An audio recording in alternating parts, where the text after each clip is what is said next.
Fo'i le paia o le aufaigaluega totofi e le atua I fata faitaulaga e fia I le atunuu. Faafetai I loutou faiva auā le atua ma lona finagalo.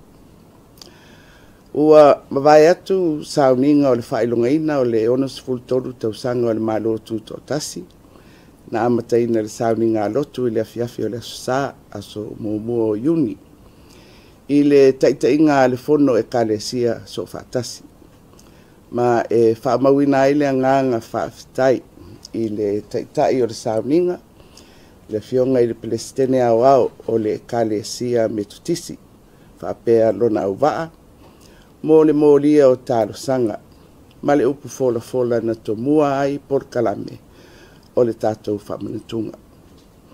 Ia e faapea foʻi I le mamalu o ʻaufaipese sa lautugia ia faafetai tele le taulagi. E faamauina foʻi le agaga faafetai I le paia o le atunuu sa o tatou auai faatasi I le Polokalame o le faamanatuina o le tatou tutoʻatasi lenei tausaga. Wa tatou malo faaloalogia le fionga I le kovana o Amerika Samoa. Ia ma le ulu o Tokelau. O sui o malo ma faalapotoga faavao malo.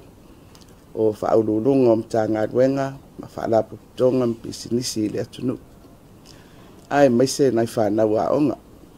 Sa au faatasi I le savali faaloalo I le taeao o le asogafua I le sauniga mo le sisinaʻe o le tagavai o le tatou malo tutoʻatasi.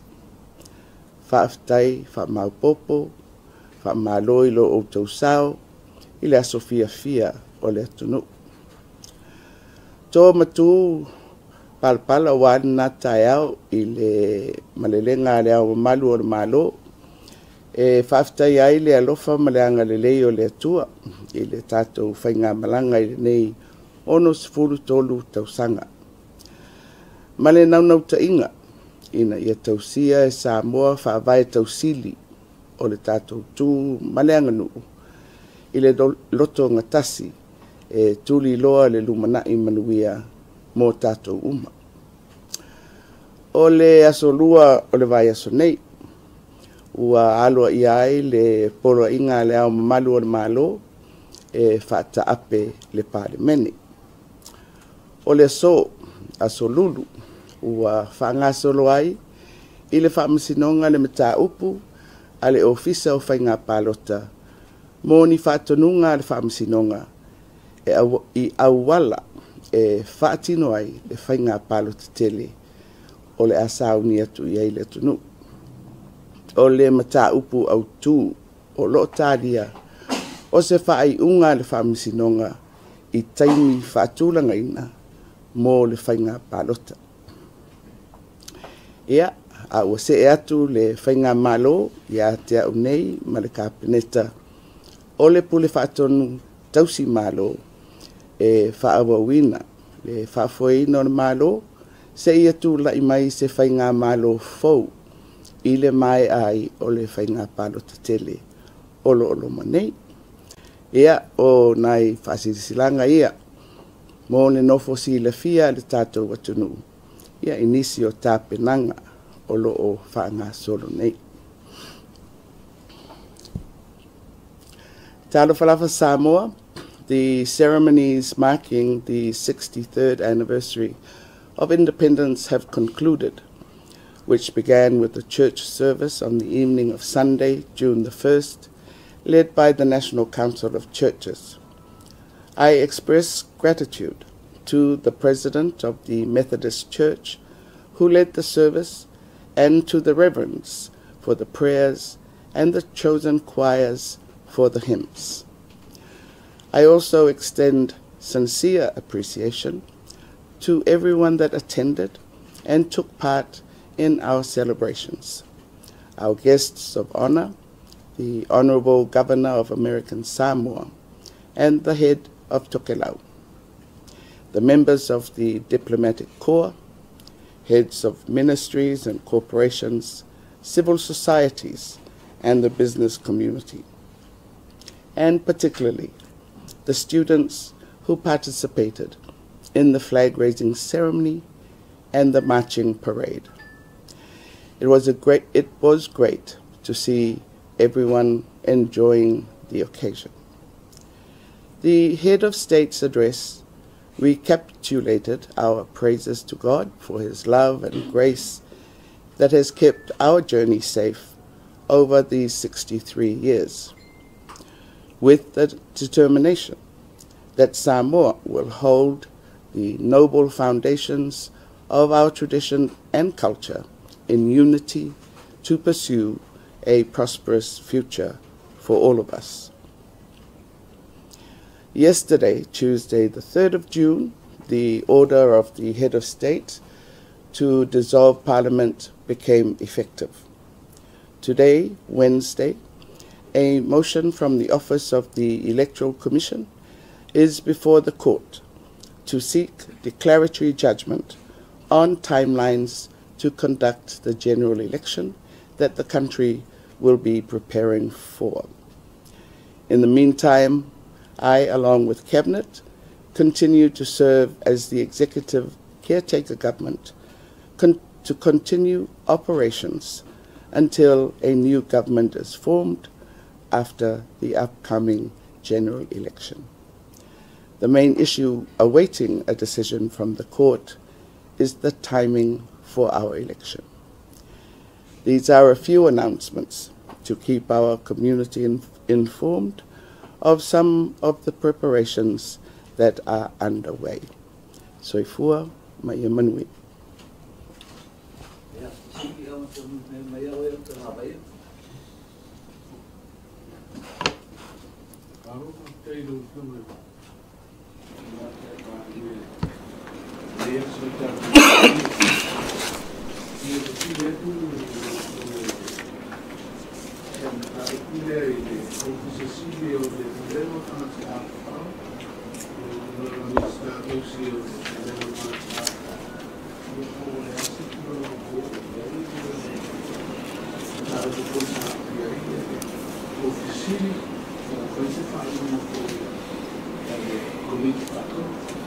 Ile taimi nei o lo whanga solo lava i le mata upu i le wā o le whono whatonu o le STA. Ia, ma le tātou mta ngā luenga fwoi lea e waia i a tātou whala putonga ia, le MPE. Ia, ma e ale process a wai e whaifoi o se manatu o le whono whatonu. Ia, au se mau fwoi le tangata whainga luenga ia, o le talipupula o lau fisiki, le i tau numa ia tau se whaiunga. Ya, ola uilo na il taimil nei. Una vez que fue a pasar ahí, y le Medicare a la Lucifa, esa ahí de una grupovia de la comisión de Lucifa, a la Lucifa, es una o a Tafea, o a otro no se tiene. Ile whangasoro mai o le pepa le Lucifa. Wa o lea au mai e nisi o mau e fia whatu se whana mai e wha o ngāre si tātou whale ia mai si lava tūranga. O mea la ia le pulei lātou o tūranga o la e wha o ngā ina fo i eisi mitanga nuenga. Ia e pei o lea e fia tuliloa le kapeneta se i whai mai ni tali. Ai si foi vaenga o le maro lea ia lātou me tō tino ia e wha moe moe le fuafuanga le pe wha ngaina. Ia, o te rei lopo o tau si la fia, o lo au mai malo si foi pea e le sui o le whalaputonga tangata whainga ruenga le malo. E wha pea o la taula te le langolangoina ia le maulea. Ia, oi tu umai o le ae whanga soro ia le vainga le kapeneta. Ia mai se foi le tu o tangata whainga ruenga le malo le si vainga tele lea o le au whai sao o foi le monupi wha. Au te lo le si facilite le ale ave foi le mai foi ni whautuanga mo le kapeneta. Awa o le au mai ia le mau whapea compulsory pe whamarosi. o le tele lava o isi tapenanga fo I whapea. E whai le loto malie, voluntary. So le foi lai ave le whawhisili a le kapineta ia I vaenga ese e ono maua mai e foi se tali. Foi le a whapea voluntary, pe le mwhai ona ngā yoila, ia ai pe I le tūranga ia o le compulsory, ia po se tūranga foi e tāla whenga I. Foi le I sona whatinoin, ai mai se o sui awai o le whalapupto. Whena le ta oto e tūranga wahai no mao e kōwhanga le Medicare. A whai atu e tūranga I weila o whionga, e o alela whai whainga parota, ia mai te whainga maro e tūranga mai e te tei o le whionga. E whaawang, e toi whasonu. Ia, ele taimi nei, o le whanga soro sa ili mai o whamataranga, pe whamalia e nai, ia nisi o whasiri o lo tūnai mai, ia po ni lu I fo I anga I le whamoe pe o na tāpena mai e le nupi wha. Te manatu au tanga vai e fo I le ua iei fo isi tausanga isi no fo inga sa tau mawhai mai e fo I melea. Mai ona o le tūranga le o tātia ai nei le tātou whainga malo. Ia sei foi mai ia na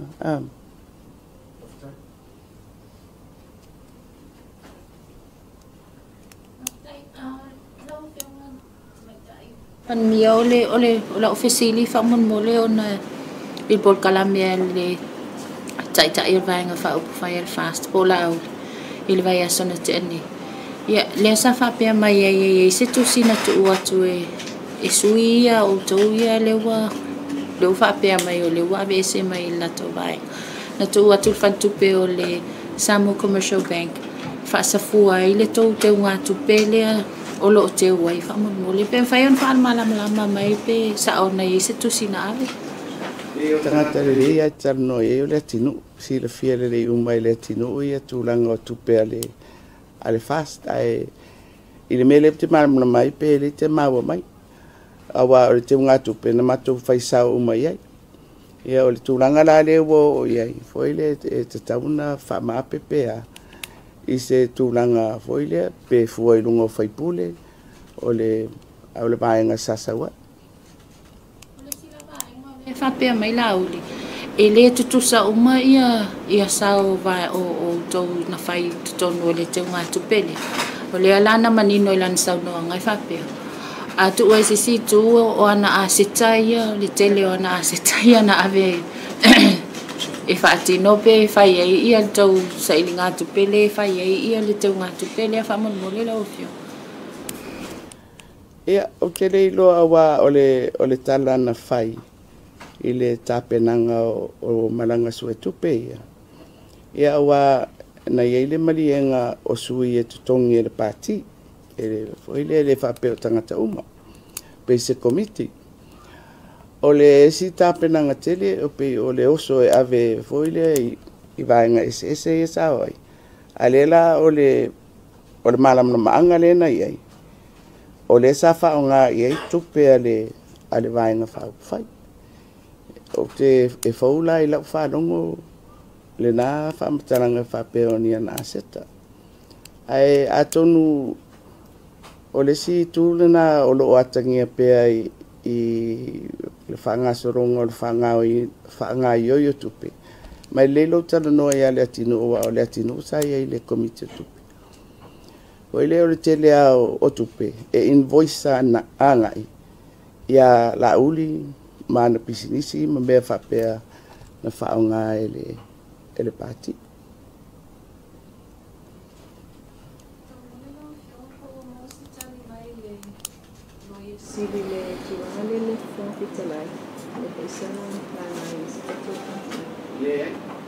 O le mea lava ia o lai e le tūlafono le ana whai tātou talo whatua le e le tūlafono a le ave le whawhesili po la le whawai na whai ai e le lano vai atu po anafi le umia le whamtaranga le whangawhitalai le au mai ia alu mea moni ai ele o ia se tino o se ngaruenga Oile ia le uwhaingaruenga ia lai le uwhaingaruenga.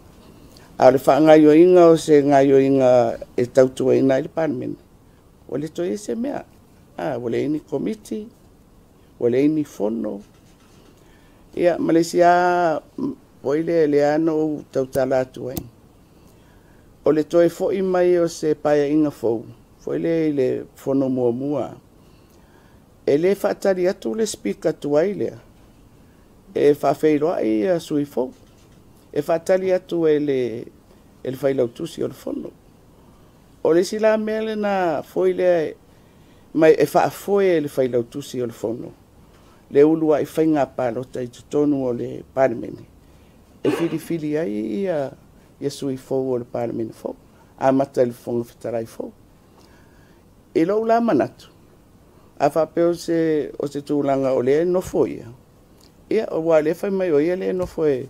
E vai ma tausi ma whaatali le whainga malo fou. Ai le o tino la na melna. Ai ele me mawa ai ale na tatou wa ai uma ia i le tatou pālota le taruai. O le na watu sui o le parlimene e fia whai le sauninga o le foi le whatautonga. I lunga o polo ai ngā le whamsinonga. A o le mwhaina tatala le whalefono o loka. Ai whamai ualu ma le whonga whitarai. Ia, o pe o nai mea mawa ele na foi le o le tūlai mai. Ai foi le il mele la anga ia tu nei ia le malo tau faso so ia tupe and it's a fair question foi le sure e ta wol fa pe tau si o mamalu ma le ia o le foi vai ngol ta fatolo ai o fisilia o le ala nga wenga le fatin Tulanga leva le caretaker. What are the limitations? What are the le tau na whaini si whainga whawai fau. E le ma whaina whaunga ina ni tupe te tele.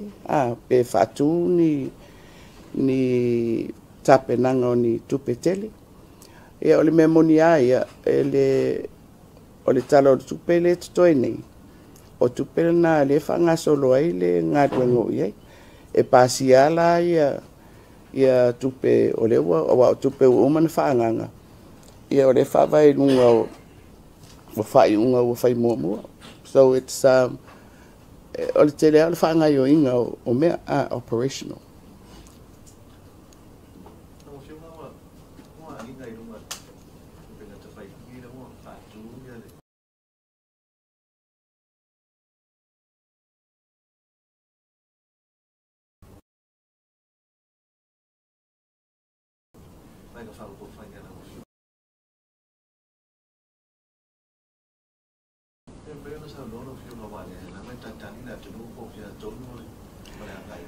Ia, a vele nei awa noe wala au li alo i atua i le tōwhi sei.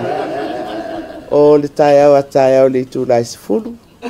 O le a whai ei le whalau i loa alo ia o le matou vai na whau ku whai fau. Ia, pe tu atu tai au e whai tatou tala o nā mea.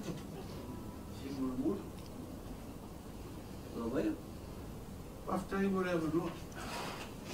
Le alo te mako pau le te utuki o aturu ki na alo. Ina mai le mo tau to mai ai o le e whamu i mua tai au i sumbu e o mai e se tina alo whamu a pe e le utuki na alo whamu i le tape na whamu e kaki o whamu. E le se sina alo e tu ranga e whamu.